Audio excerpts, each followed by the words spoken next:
Om Vakradunda Mahakaya Surya Koti Samaprabha Nirvignam Kurume Deva Sarvakaryeshu Sarvada Saraswati Namastubhyam Varade Kamarupini Vidyarambham Karishyami Siddhir Bhavatu Me Sada Gurur Brahma Gurur Vishnu Gururdevo Maheshwaraha Guru Sakshat Param Brahma Tasmai Shri Gurave Namaha Om Sahana Bhavatu Sahano Bhunaktu Sahaviryan Karavavahe Tejasvinavadhitamastu ma vidvishavahe Om Shanti Shanti Shanti Om Shri Paramatmane Namaha Om Shri Paramatmane Namaha. Tata Chaturthodhyayaha Atha Chaturthodhyayaha. Shri Bhagavanuvacha Shri Bhagavanuvacha. Imam Vivasvate Yogam Imam Vivasvate Yogam. Proktavanahamavyayam Bhaktavanahamavyayam. Vivasvan Manave Praha Vivasvan Manave Praha. Manorikshvakave Bravit Manurikshvakave Pravid. Evam Parampara Praptam Evam Parampara Praptam. Imam Rajarshayo Viduhu Imam Rajarshayo Viduhu. Sakale Neha Mahata Sakale Neha Mahata. Yogo Nashtaf Parantapa Yogo Nashtha Parantapa. Sayevayam Mayatedya Saevayam Maya Tetyaha. Tedya Yoga Proktaf Puratanaha Yoga Prokta Puratanaha. Bhakto Sime Sakha Cheti Bhakto Sime Sakha Cheti. Rahasyam Hetaduttamam. Rahasyam Chethaduttamam.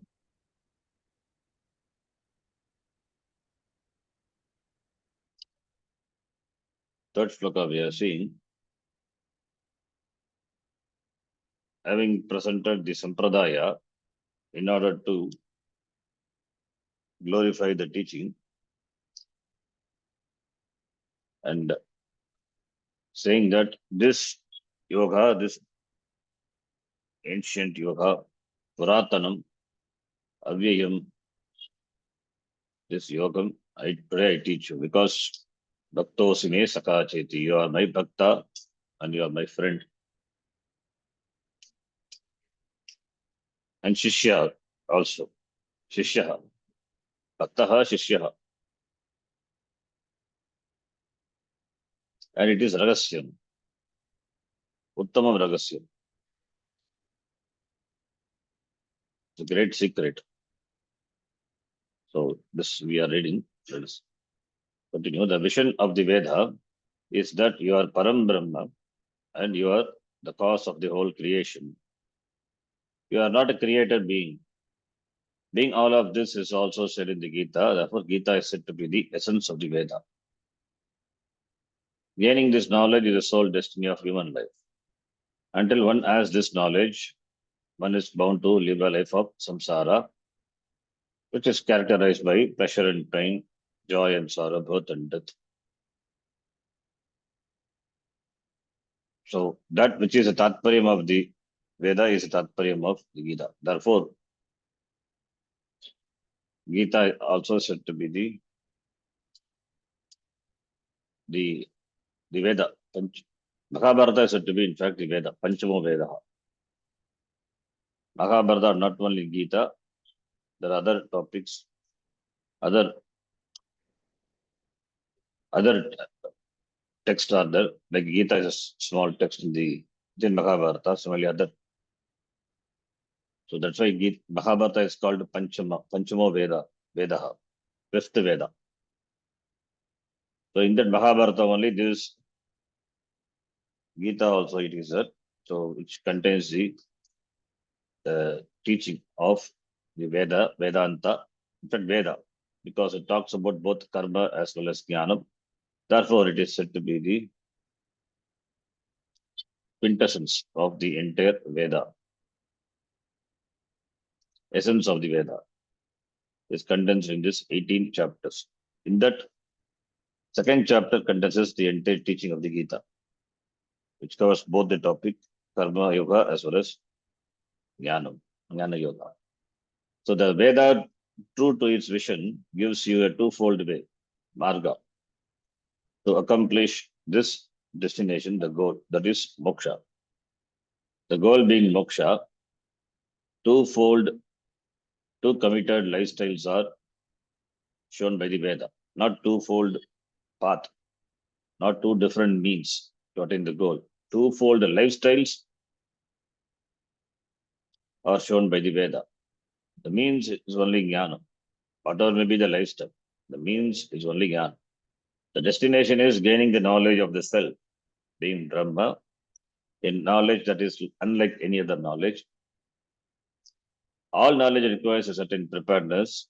Therefore, for the knowledge of oneself, one requires emotional maturity. Mere intellectual accomplishment is not enough for a person to be emotionally mature. For example, the great scientist in any discipline of knowledge can be emotionally immature. This person may feel that he or she is not at all respected, not recognized by peers and other members of the society. Such a person can have a lot of rigors and become quite desperate.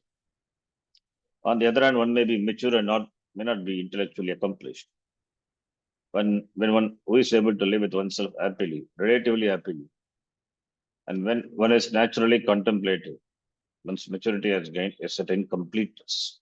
For such a person, a life of sannyasa, renunciation, is advocated by the Veda, wherein the person is formally and completely released from all the previously enjoined duties by the Veda, both the Vedic karma, that is by the Veda, as well as the Laukika karma, the duties which are enjoined in keeping with his varna and ashrama, the stage of his life. So both the enjoined duties. The Veda that enjoins various duties also releases you from all of them, providing you with the sanction to live a life of a renunciate. So that is why the Virajoma is a symbolic. Virajoma is symbolic that Veda releases you from all the duties. Thanking the Veda for giving you the pakvata, the maturity. Therefore, with the permission of the Veda, the karmas which you have taken up, with the same reverence, you take permission from the Veda to get released from the duties also. That is sannyasa. The Veda provides you with the sanction to live a life of a renunciate, a sannyasi. One cannot suddenly give up everything and take sannyasa. Veda must sanction. And that is in the form of the ritual, sannyasa ritual, virajahoma, etc. So that you can pursue knowledge of the self to the exclusion of every other thing. Every other thing occupies the time, therefore it is given up. And knowledge is solely taken, the pursuit of jnanam is solely taken up And for that, sannyasa life is conducive. So, sannyasa life for the one who is mature. The karma yoga life is who also wants to gain the same end, but still he needs maturity, emotional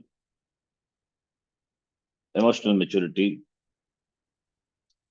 and the chitta shuddhi, which is what we call preparedness. One has to be emotionally mature, and also one must be able to devote the whole time. That also requires maturity. Otherwise, the whole time is will be available. You will not be able to pursue. Yeah, that is right to the exclusion of every other thing. That requires maturity. So therefore, for them, karma yoga. Iti two lifestyles. Or if you need to gain this inner maturity, yes, you can live a life of karma yoga, pursuing the same self-knowledge what the sannyasi does, pursues. Therefore, this is the essence of all the Vedas.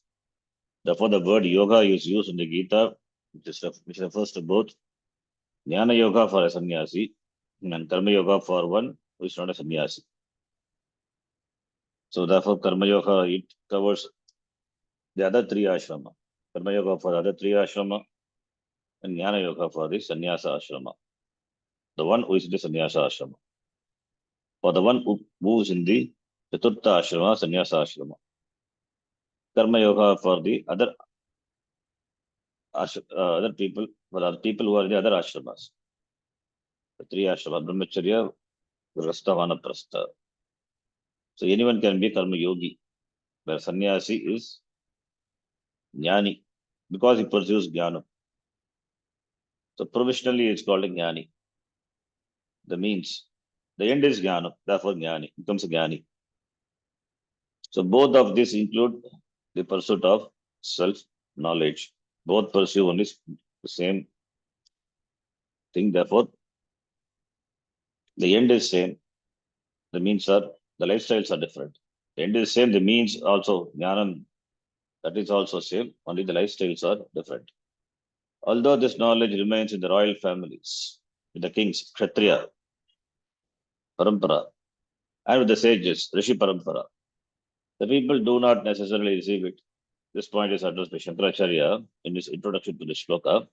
He says that this knowledge is as though lost. It is as though lost when it reaches the people whose minds are scattered. Durlaban ajitendriyan prapya nashtam yogam. People who are weak, durlabha, weak, ajitendriyan, who have not mastered the sense organs, mastered the indriya and the mind. Jitendriya, indriya means jnanendriya, karmendriya, mind. Therefore, ajitendriya. Prapya nashtam yogam. This yoga is lost. Having reached the people who do not have mastery over the sense organs and who are weak, durlabha. Thus, it is lost due to the condition of the people, not because it is not available, because of the condition of the people. It reaches people who have no strength, durbalaha, who are not together, ayuktaha, not integrated, and whose minds are scattered, ajitendriyaha. The mind is all over, and sense organs are all over. Therefore, reaching such people, this yoga also gets scattered, meaning that knowledge has no hold on them. Therefore, it is as though lost. It is as though lost. This knowledge cannot be lost, but it is as though lost, having reached the wrong people. In this shloka, Bhagavan acknowledges that this knowledge had always existed. When he uses the expression sayeva, that yoga, saha, the pronoun, that saha yoga, that yoga, what yoga, that yoga which I taught to Vivaswan in the beginning, that yoga, that knowledge, that yoga alone, the twofold knowledge, that is never new. It is Puratana. Therefore, it is not a new knowledge, the same knowledge, Puratana. No knowledge is ever new. It is always ancient, perennially eternal. Perennially eternal. Along with the creation, this knowledge comes. Therefore, it has got Pravaha Nityatvam, perennially eternal. Whatever is discovered may seem new, but in fact, it has always been there. Therefore, no knowledge is new. All discoveries imply that this knowledge exists before the discovery. Therefore, it seems new because no one knew of it before. For example, we did not always know that the sun doesn't move relative to the earth. Even so, the earth has always traveled around the sun. The sun has always been stationary relative to the earth. This is a fact that always remains a fact, whether it is known or not, whether it is discovered or not. This will continue to be a fact. The same way, this knowledge is something that is Puratana. It is ancient, never new, never new. Knowledge is always as true as the object is. An important statement. The knowledge is always as true as the object is. If Atma is Nityaha, the knowledge of Atma also must be Nityaha. So nothing new is created. So if Atma is Nitya, the knowledge of the Atma also must be Nitya. So that cannot become lost. So nothing new is created. The yoga, that knowledge which was initiated by Bhagavan in the beginning, it is Nityaha, Pravaha Nityatvam, perennially eternal, Puratanaha, therefore. Two types of eternity, Nityatvam, eternity. There are two types of eternity, perennial eternity, Pravaha Nityatvam. Pravaha Nityatvam is, it is always comes when this Srishti comes to existence. When the Srishti comes to manifestation, along with the manifestation, it comes. When the Srishti resolves, it resolves, goes back. Again comes back with the Srishti. That is Pravaha Nityatam, going and coming back. But it is there. Pravaha Nityatam. Other one is absolute eternity. Atyantika Nityatvam. That which is ever there. So absolute eternity is something that has nothing to do with the time. And it's called Paramarthika Nityatva. The Atma is Paramarthika Nityam. It has nothing to do with time. Whereas perennial eternity is that which keeps on coming with every creation, every kalpa, and it's called Pravaha Nityatva. Along with every creation, it comes, and with the creation, it goes back. So it is also Nityam, but Pravaha. The Veda has got Pravaha Nityatva, being not eternal in the sense of timelessness. Although the knowledge that is Veda keeps on coming with every creation, it is still time bound. The Veda is considered to be eternal in the sense of perennial sense only. Moreover, why add this perennial eternal knowledge not being given to Arjuna before? Krishna had not held it back all along due to a lack of enthusiasm, and only today he became inspired to talk to Arjuna about it. Only when it is asked, it is given. So Arjuna was keen to know today, therefore it was given to him. The only reason Krishna did not teach him earlier was that until today Arjuna had not asked for this knowledge. As soon as Arjuna asks for it, Krishna teaches him. No matter where they are, they were in the middle of the battlefield. Even though in the middle of the battlefield, Bhagavan taught. Those who study the Gita usually take some months to study the second and third chapters, in which the Krishna unfold the knowledge. Because these two are important chapters, therefore it takes months. But Krishna taught to Arjuna in one day, according to Vyasa's interpretation. As Krishna himself says, Te Adya Proktaha, it was told to you today. After all, it takes only 3 hours to repeat the entire Gita. We must remember also that it is not Krishna who is actually talking this particular shloka, particular form. It is Vyasacharya. There was no necessity for Krishna to put this knowledge into verse form. Vyasacharya puts Krishna's message in the form of shloka as part of the Mahabharata. Being informed enough about the Veda, the Vyasacharya was qualified to present its essence in the Gita. So that is the glory of Vyasacharya. He finds a context where the teaching can be inserted. So he has found a place here in the Mahabharata, this Kurukshetra, where this Vidya can be presented in the form of the Gita. So therefore he has given.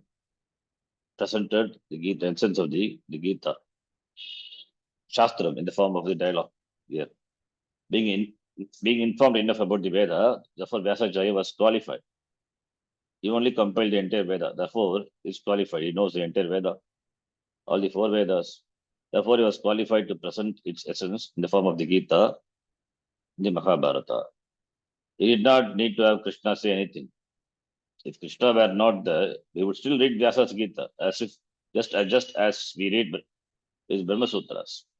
So Vyasa himself is good enough for us to read because we are reading the Veda, not Krishna or some philosopher like Kant or Schopenhauer or Hegel.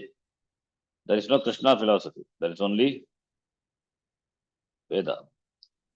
The knowledge that comes down from the rishis.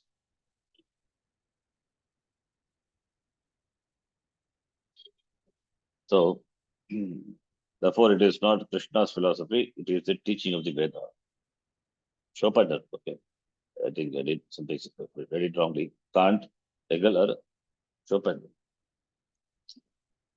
People often say, having been given some good advice, why didn't you tell me this before?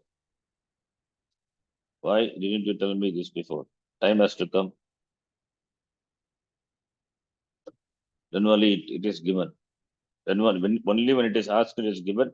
And asking has to come from the person who wants to know. And it's a matter of time. The person has to find it. He has to discover that this knowledge is what he wants and should ask. So therefore, it is not that the teacher is holding, the student has to ask. First, the student has to discover the studentship. That itself takes time. Even though Arjuna was much associated with Krishna, he has to discover the student in himself to ask this question. So therefore, why didn't you tell me this before? But where was the occasion? I have spent so many sleepless nights over it. In fact, one may not be capable of seeing the wisdom of the advice until sleepless nights have been spent. This is true. One has to aspire for this. Otherwise, the knowledge of this, the importance of this knowledge cannot be understood. One has to toil for this knowledge, work for this knowledge. Arjuna may have felt like chastising Krishna for not giving this knowledge in the days when they were in the forest and had so much time to sit and talk. Many spiritual aspirants they complain like this.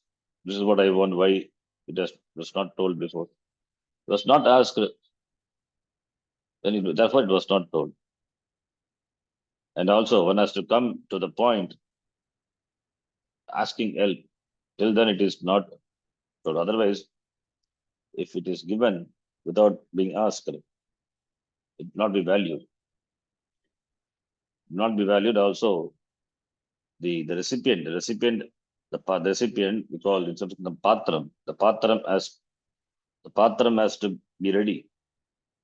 One has to become empty to receive this knowledge. If one is already loaded with so many views about the life and the philosophy of life, then this one also cannot be added.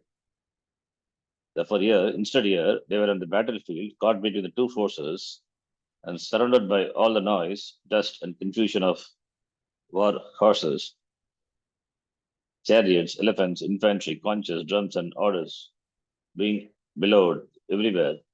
Definitely not a very conducive time or place for talking about Vedanta, about the infinite. You talk about the infinite, that is Atma, Brahma, only when you have infinite time. When you can sit leisurely at the bank of a river with nothing else to do, or when you are retired and no longer have to go to the office. Pandavas had just returned from 13 years of exile. 12 years they have spent in the forest and 1 year incognito. 12 of which they have spent in the forest. Surely, there is one mandala, 12 years. 12 also is an important number. After 12 years, even the vidya, what is learned, it has to be practiced for 12 years. When it is practiced for 12 years, then you get some mastery over it. So living in the forest for 12 years they are disassociated from living in the city, from the kingdom. They are used to it. Therefore, 12 years of living in the forest, they will maybe accustomed to it, and they may find difficult when they come back and live in the kingdom or in the city. So that is the idea. 12 years, one mandala. 12 years they have spent in the forest. After that, they may not be keen, or they may be happy with spending the life there. Probably that is why 12 years was given. And one year was its exile. You have to live. 1 year was it? 1 year exile in, that is in the form of living somewhere incognito. So 12 plus 1, 13 years. 13 years they have spent away from the kingdom. Surely Arjuna must have thought that that would have been the right time for Krishna to teach him. He could have gained this knowledge in those 12 years. What he taught in just 3 hours just say 3 hours, chanting the whole Gita takes 3 hours, the Kurukshetra, that he could have done in the forest when they spent the time in the forest, 12 years.